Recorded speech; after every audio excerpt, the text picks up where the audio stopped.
साईं की बात। बच्चे, अपने जीवन से बहुत निराश होना, निराश होने की तुम्हें कोई आवश्यकता नहीं मेरे बच्चे। मैं जानता हूँ कि तुम किस वजह से परेशान हो, क्या है जो तुम्हें अंदर ही अंदर खाता जा रहा है। परेशान हो तुम किसी बात को लेकर। सुनो मेरी बात को, जिस बात को लेकर तुम अंदर ही अंदर परेशान हो ना, किसी से भी नहीं कह पा रही हो, है ना, पर वो बात मैं जानता हूँ और उसका हल मैं तुम्हें बहुत जल्दी दे दूँगा। तुम बिल्कुल परेशान मत हो, बिल्कुल मत हो। और सुनो, जो तुम्हारी आर्थिक तंगी है ना, तुम्हारी जो आर्थिक तंगी है, इसे मैं बहुत जल्दी दूर कर दूँगा, क्योंकि मैं जानता हूँ कि तुम बहुत ज़्यादा परेशान हो। आर्थिक चीज़ों में भी तुम बहुत ज़्यादा परेशान हो मेरे बच्चे। मैं बहुत जल्दी तुम्हारी सारी समस्याओं का समाधान कर दूँगा। मेरे होते हुए तुम्हें दुखी या परेशान होने की कोई आवश्यकता नहीं मेरे बच्चे। मैं हूँ ना, तेरा बाबा है ना, तो बिल्कुल चिंता मत कर, मैं सब कुछ ठीक कर दूँगा। और तुम जानते हो, काफ़ी दिनों से तुम अपने मन में ये सवाल पूछ रहे हो कि तुम्हारा पाठ पूजा में मन क्यों नहीं लग रहा। जब भी तुम पूजा करने बैठते हो ना, तुम्हारा मन बिल्कुल नहीं लग रहा, तुम्हारा मन भटकने लगा है। जानते हो क्यों? क्योंकि तुम्हारे मन में चिंताएं बहुत है, परेशानियां बहुत है। तुम जब भी भक्ति करते हो तब तुम चिंताओं की तरफ भटक जाते हो, चिंताओं के बारे में सोचने लगते हो। कभी कभी तुम ये भी सोचते हो कि हे साईं, जो इतना बुरा इंसान है, जो इतना गलत कर रहा है, वो तो ज़िंदगी में आगे बढ़ रहा है और मैं इतनी तपस्या कर रहा हूँ, इतनी भक्ति करता हूँ, उसके बावजूद मेरी ज़िंदगी में ये सब परेशानियाँ। तो हाँ मेरे बच्चे, तुमने बिल्कुल सही सुना, बिल्कुल सही समझा। लेकिन तुमने इसका दूसरा पहलू तो देखा ही नहीं। दूसरा पहलू ये था इसका कि जो इंसान बहुत जल्दी चीज़ें हासिल कर रहा है ना, बहुत जल्दी तरक्की हासिल कर रहा है छल कपट से, झूठ बोलकर, तो उसकी जो आयु है ना, वो बहुत कम है, बहुत कम। तुम्हें लगता है कि बहुत जल्दी कुछ उसने खरीद लिया, बहुत जल्दी उसने सफलता हासिल कर ली, बहुत जल्दी सब कुछ कर लिया उसने। लेकिन क्या तुमने सोचा है इसके पीछे कि उसकी उम्र कितनी है? और वहीं मैं अगर तुम्हें कुछ दूंगा ना, तो मैं तुम्हें वो ज़िंदगी भर की दूंगा, ज़िंदगी भर की खुशी दूंगा तुम्हें, हमेशा हमेशा के लिए खुशी दूंगा। तुम्हें ऐसा लगता है कि बाबा तुम्हारे साथ जो कर रहे हैं वो गलत है, लेकिन ऐसा कुछ नहीं है मेरे बच्चे। मैं अपने बच्चों के साथ कभी कुछ गलत नहीं कर सकता, कभी नहीं कर सकता। मैं तुमसे वादा करता हूँ कि मैं तुम्हारी ज़िंदगी को सुधार कर रहूँगा, तुम्हारी ज़िंदगी में खुशियाँ ला कर रहूँगा, और वो भी कुछ पल की नहीं, हमेशा हमेशा की, ज़िंदगी भर की मेरे बच्चे, ज़िंदगी भर की खुशी मैं लाकर रहूँगा, ठीक है? और सुनो मेरी बात, मुझे मालूम है कि तुम्हारी आँखों पर चश्मा चढ़ा हुआ है, लेकिन उसके बावजूद भी तुम चश्मा नहीं लगाते हो। ये तो गलत बात है ना मेरे बच्चे। फिर तुम्हारी आँखों में दिक्कत होती है, परेशानी होती है ना? तो ऐसा मत किया करो। अगर आँखों पर चश्मा लगा हुआ है तो रोज़ लगाओ ना। पढ़ते देखते, टीवी देखते समय ये सब चीज़ें किया करो, चश्मा लगाया करो मेरे बच्चे। ऐसा नहीं कि तुमने चश्मा नहीं लगाया, गलत बात है ये। जो चीज़ है सो है। और सुनो, जिन चीज़ों से तुम जूझ रहे हो, परेशान हो रहे हो ना, तो तुम साईं सा चरित्र जी पढ़ो। मैं तुम्हें उसी के माध्यम से तुम्हें उत्तर दे दूंगा। साईं सा चरित्र जी के माध्यम से तुम्हें मैं उत्तर दे दूंगा मेरे बच्चे। लेकिन तुम्हें आराम आराम से सोच समझ कर अच्छे से पढ़ना होगा, एकांत में एकाग्र होकर।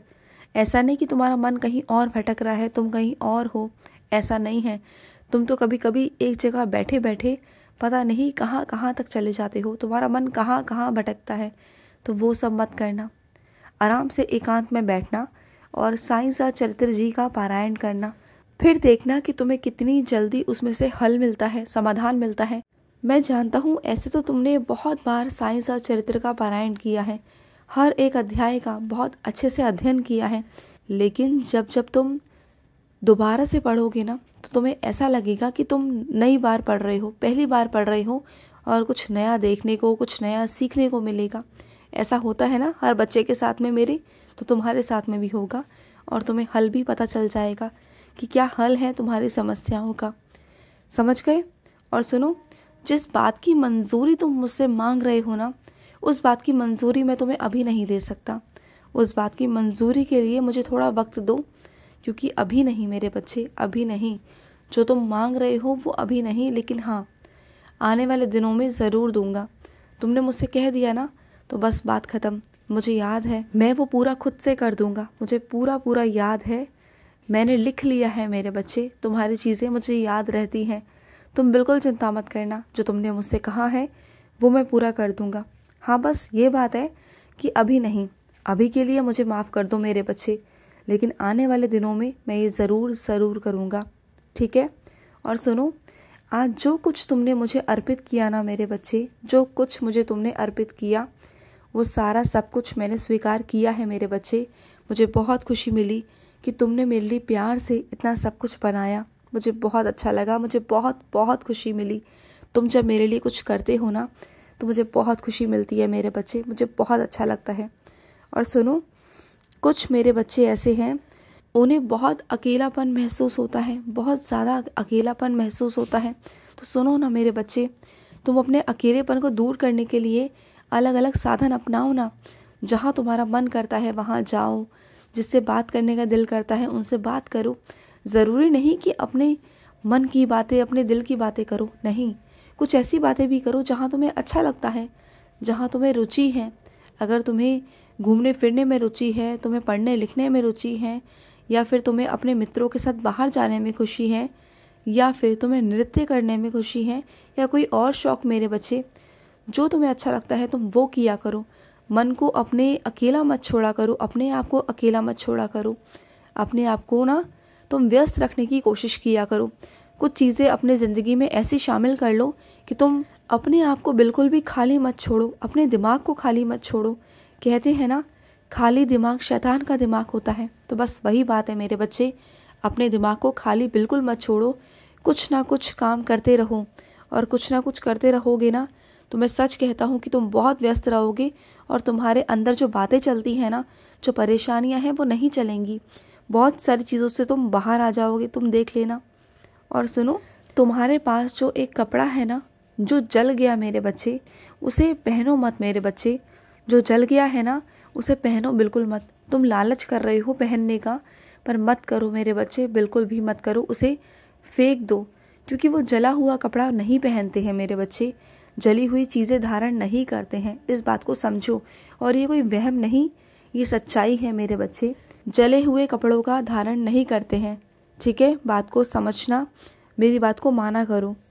और सुनो, अगर तुम्हें किसी ने कोई बात बताई है ना, तुम पर विश्वास कर कर बताई है, तो उस विश्वास को कायम रखना मेरे बच्चे।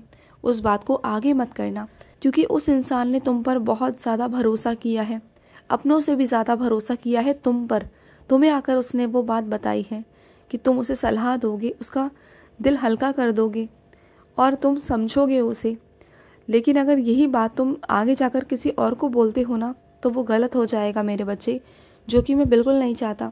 उस इंसान का विश्वास टूट जाएगा तुम पर से कि तुमने कहा, क्योंकि उसने तुम्हारे अलावा ना ये बात किसी से नहीं कही। तो बस फिर ये विश्वास तुम पर है, उसके विश्वास को बनाकर रखना तुम्हारी जिम्मेदारी है मेरे बच्चे। और मुझे पूरा भरोसा है कि तुम आगे नहीं कहोगे, है ना। मुझे पूरा भरोसा है तुम पर, तुम मेरी बात कभी नहीं टालते, मेरी बात का मान रखते हो तुम। और इस बात की मुझे बहुत बहुत खुशी है मेरे बच्चे, मुझे बहुत खुशी है। और सुनो, अपने कर्मों का फल सबको भुगतना पड़ता है मेरे बच्चे। अगर कोई किसी के साथ गलत कर रहा है, किसी को खून के आंसू रुला रहा है ना, तो अगर वो ये समझे कि वो सब कुछ जीत रहा है और सब कुछ, सारी सत्ता उसके हाथ में आ गई है, दूसरे को खून के आंसू रुला कर खुद पर जीत हासिल कर रहा है ना, तो वह इंसान बहुत ज़्यादा परेशान होने वाला है। उसे ऐसा दंड मिलेगा ना कि वो कभी चाह कर भी पछता नहीं पाएगा। इसलिए कभी किसी को सताओ मत, किसी को परेशान मत करो, किसी को इतना तंग मत करो कि वो अंदर से बद्दुआएं निकालना शुरू हो जाए, वो खून के आंसू रोए। ऐसा कभी मत करना, कभी नहीं। किसी का हक कभी मत छीनना, किसी के बारे में गलत कभी मत करना, क्योंकि ये सब चीज़ें आगे भोगनी पड़ती हैं। कर्म आगे ज़रूर ज़रूर आते हैं। मेरी बात पर गौर ज़रूर करना मेरे बच्चे। खुश रहो। आज का मध्याह्न साई संदेश समाप्त हुआ।